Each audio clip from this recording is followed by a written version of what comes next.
Assalamualaikum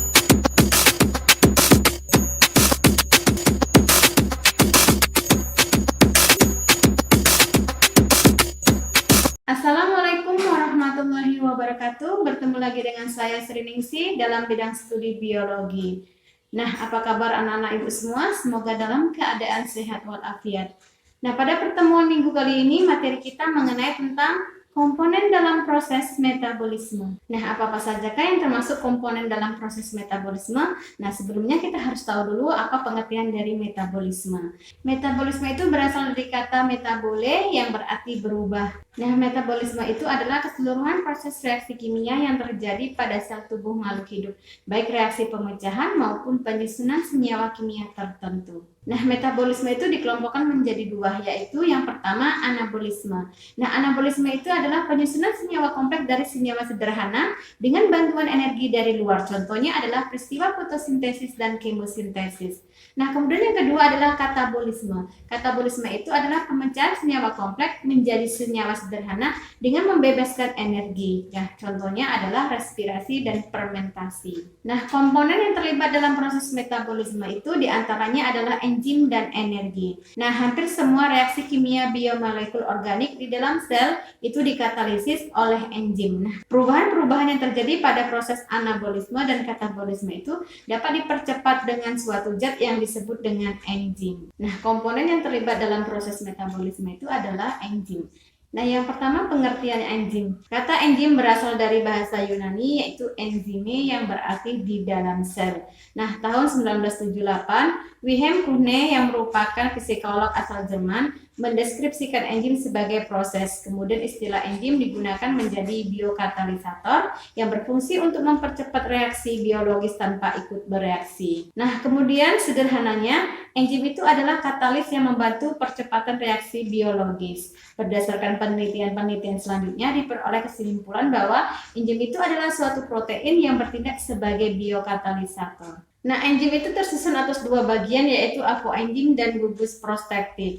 Nah, apoenzim itu merupakan enzim yang tersusun dari protein. Apoenzim adalah jenis yang paling mendominasi dari semua struktur enzim yang ada dan bersifat termolabil atau tidak tahan panas. Nah, kemudian gugus protektif. Gugus protektif itu adalah enzim yang tersusun dari non-protein. Nah, berdasarkan bahan penyusunnya, gugus protektif terbagi menjadi dua, yaitu koenzim yang tersusun dari bahan organik. Tugasnya itu memindahkan zat kimia dari satu enzim ke enzim yang lain. Contohnya itu adalah vitamin. Kemudian kofaktor. Kofaktor itu tersusun dari bahan anorganik. Contohnya adalah klor dan kalsium yang mengoptimalkan menjadi pitalin dalam menguraikan molekul gula kompleks. Nah, kemudian yang kedua adalah sifat-sifat enzim. Nah, sifat-sifat enzim itu antara lain yang pertama itu bersifat biokatalisator. Berarti dia hanya mengubah kecepatan reaksi dengan menurunkan energi aktivitasnya. Nah, yang berikutnya enzim bekerja secara spesifik. Suatu enzim itu hanya bekerja pada substrat yang spesifik untuk membentuk produk yang spesifik juga. Nah, contohnya adalah enzim sebagai kunci yang mempunyai bentuk khusus sehingga hanya bisa membuka satu gembok saja. Nah, contohnya adalah enzim amilase yang hanya bekerja pada substrat berupa amilum atau pati.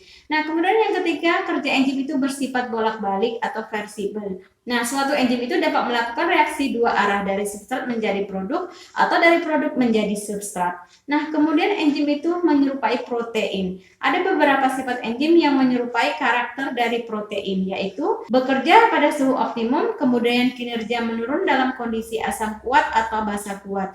Nah, kemudian kinerja menurun pada pelarut organik, terdenaturasi pada suhu panas, kemudian dipengaruhi oleh aktivator atau pemicu, inhibitor atau penghambat, dan konsentrasi substrat. Nah, kemudian yang ketiga adalah cara kerja enzim. Banyak enzim yang dapat bekerja bolak-balik dan enzim bekerja secara spesifik. Nah, cara kerja enzim ada dua macam, yaitu dengan model kunci gembok dan kecocokan terinduksi.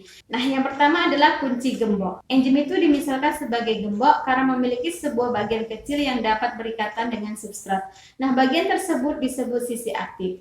Substrat dimisalkan sebagai kunci karena dapat berkaitan secara pas dengan sisi aktif enzim atau gembok. Nah, yang kedua adalah kecocokan terinduksi. Pada model ini, penempelan substrat pada sisi aktif enzim akan menginduksi perubahan bentuk sisi aktif enzim menjadi sesuai dengan bentuk substrat. Nah, kemudian faktor yang mempengaruhi kerja enzim. Nah, ada beberapa faktor yang mempengaruhi kerja enzim, antara lain itu adalah temperatur, kemudian perubahan pH, konsentrasi enzim dan substrat, kemudian inhibitor enzim. Nah, inhibitor enzim ini ada dua jenis, yaitu inhibitor kompetitif dan inhibitor non-kompetitif. Nah, yang berikutnya adalah energi. Salah satu senyawa kimia berenergi dalam tubuh itu adalah ATP atau adenosin trifosfat.